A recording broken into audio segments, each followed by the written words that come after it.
So now I'm going to talk about the backdrops that are available which you can use now. We've set up the stage using the plywoods that are white mica coated, right?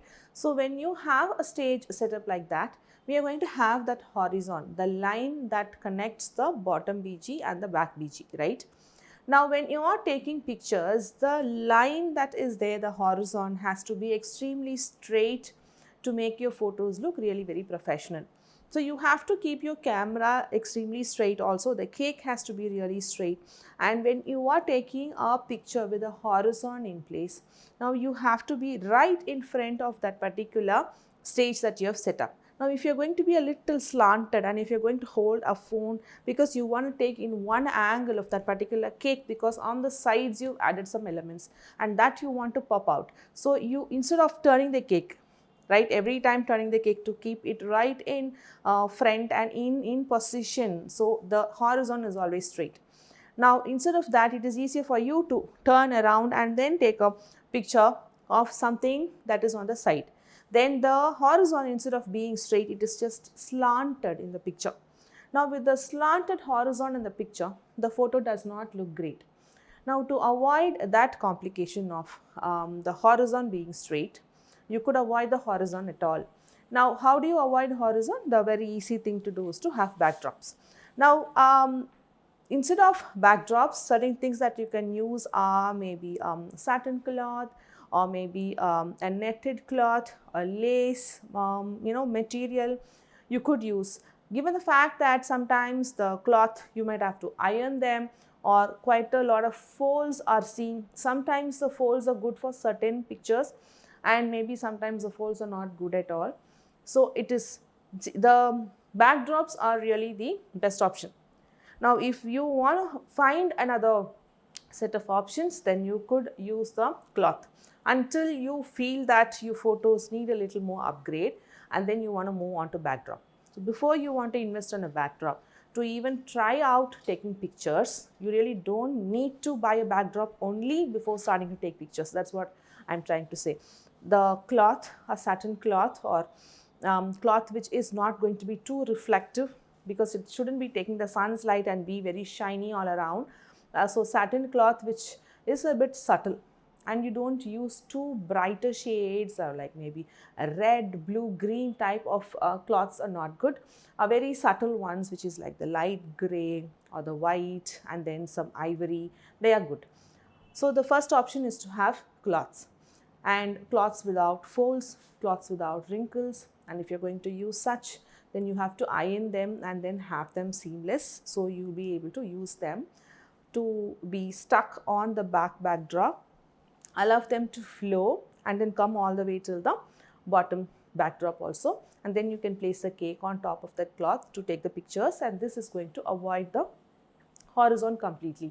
Now that way you're going to have the same color in the entire photos. Backdrop for that particular cake is all going to be same color itself.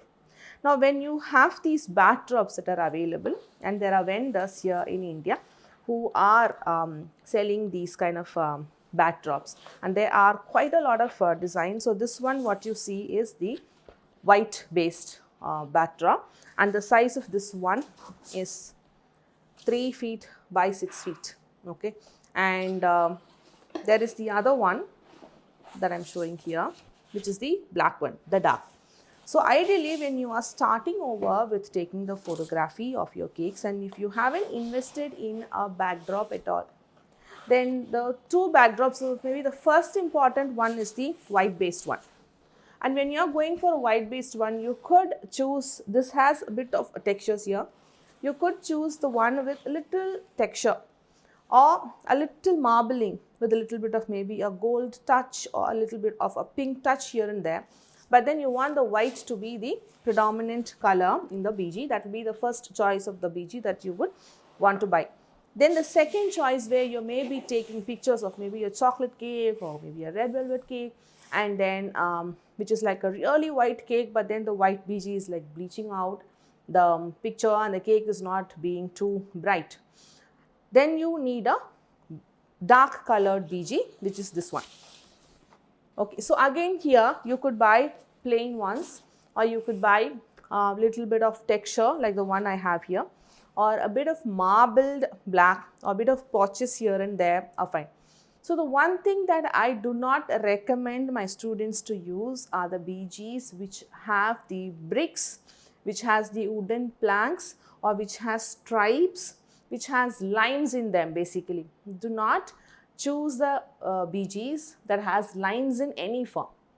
Any form means the bricks, the wooden planks, or anything which has lines. Avoid them. The reason is, now we are using BG, so we can just go around freely, have the freedom of moving around the cake to take pictures. Now when we have a wooden plank or a brick kind of a texture on the backdrop, then again you have to be extremely careful in holding your camera or the mobile right in front of the cake. So you make sure the lines in the planks and the bricks are extremely straight.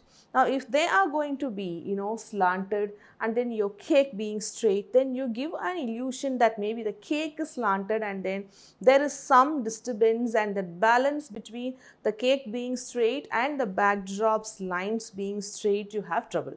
Now if you are able to manage the lines at the back and the bottom, keeping it really very straight, then you could move ahead to buying the backdrops which are the wooden plank or the brick style. Now however, if you are going to buy a backdrop which has these lines, the stripes, now if you are going to set the backdrops, which I am going to show you in a while how to set up the BG in the backdrop. Now if you are going to stick them on the top and then get the backdrop flowing to the bottom BG. Now it is not natural for a wooden plank to be flowing like that. And now if you're going to keep a cake on that and then take a picture, then you have the wooden planks sliding and you don't have the wooden planks slided in real. Now if you really want to use a backdrop that is striped and that has these planks with lines, then you need to choose to use a completely different backdrop for the back and then another completely different backdrop for the bottom. And that way that looks natural. You have a wooden plank at the bottom, so you're sticking this on the bottom BG only, and then you have another plank style or brick styled BG that is stuck only to the back, and you merge the both, and they are of different a relatively closer color, maybe a light brown and a dark brown, or maybe a black bottom, which is something like this, this black BG, and for the bottom, and then maybe a brick or a dark brown wooden stripe plank on the back. That combination would go. Now you can choose to use a different background for the bottom and different backdrop for the back. And when you do that, make sure the backdrop is stuck straight, so the wooden plank lines are completely straight. Then again in that case, you're going to have the horizon, because there is a separate backdrop for the back and then the bottom, and you're going to have a horizon line that is going to come into picture. Then again you have to be very careful to have the horizon line straight and your cake straight in the middle, and then all the plank lines in the back are also going to be straight. I mean, it is not a very difficult thing to do, but I have always chosen to have horizon in my pictures, and that way you know that it has been properly professionally taken. Now these backdrops are going to just make your life easy when you have a confusion about how to handle the horizon and how to keep that line straight.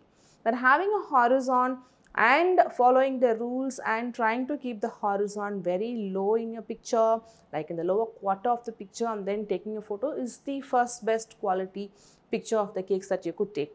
Now when you have trouble, and that is when we are going to start using the cloth, and then we are going to come down to this backdrop, and then you have the backdrops which are plain or which has this little textures, and then maybe some random marble which is not like too much of a disturbance. You don't want too much movement around on the backdrop. And those are the choice, the second choice that you can use, where you're going to stick it on the top and then allow it to flow all the way from the back till the bottom BG, and so it is all going to be same BG where you could keep the cake and then take the pictures. And then the last choice is, if you really want a wooden plank or a big brick texture to go with the cake, and then you can go ahead and buy that. However, make sure that you're using the brick or the wooden plank separately for the back, and you're not going to allow that to flow to the bottom BG, but you have a separate BG for the bottom, and then you have a separate plank style BG for the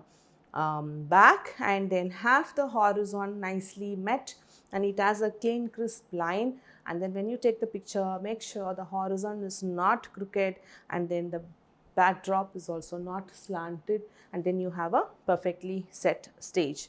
Now with this we've learned different things about the backdrop, and then I'm also going to now go ahead and then show you how to stick the backdrop on the stage that we have set, and then we could just move on to actually taking the pictures.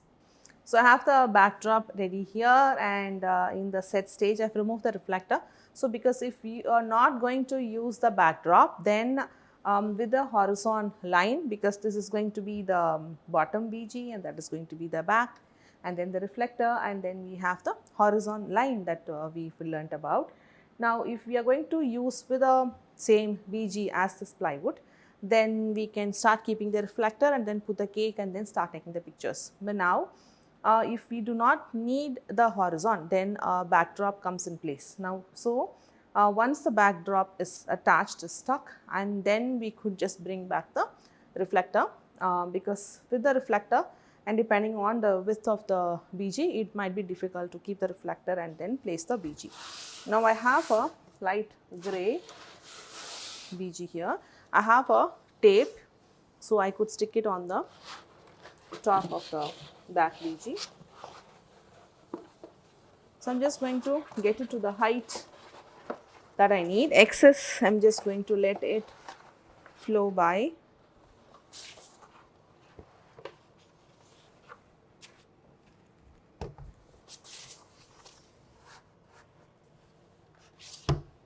So I'm just going to use the tape and then stick it on top.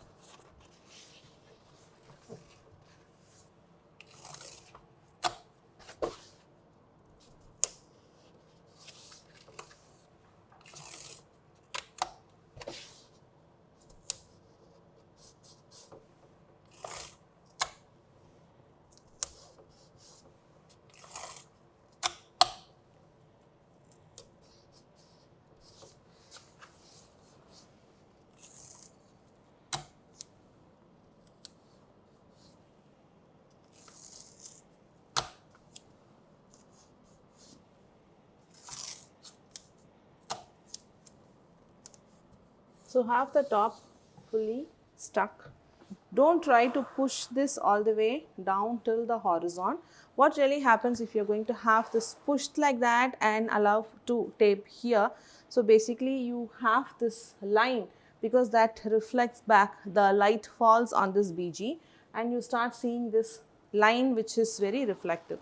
So allow the BG to just flow, and in case this doesn't stand by itself like that, because there is weight here, as it is flowing down it is staying in the place, because you want it to be curved here at the horizon and not be sharp down there.